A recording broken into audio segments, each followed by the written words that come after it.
Generic classes use type parameters as placeholders for one or more data types, allowing for reusable and type-safe code without specifying a fixed type. Single-letter type parameters such as t, u, and v are commonly used, with t typically representing a primary type, while u and v are used for additional types when needed. For improved readability, descriptive names like t-key and t-value are recommended when type parameters have specific roles, such as in dictionary-like structures.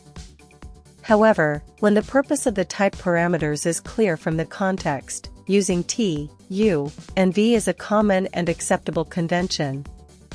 With generics, the actual data type is specified when an instance of the class is created, providing flexibility and eliminating the need for unnecessary type casting.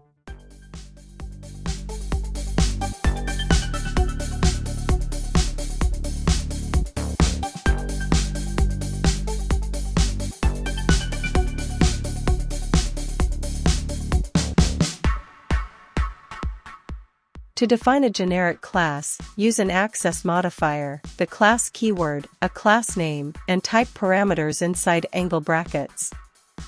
The type parameter acts as a placeholder for an actual data type that will be specified when an instance of the class is created. Multiple type parameters can be used by separating them with commas. Generic classes allow for reusable and type-safe code, reducing the need for explicit type conversions.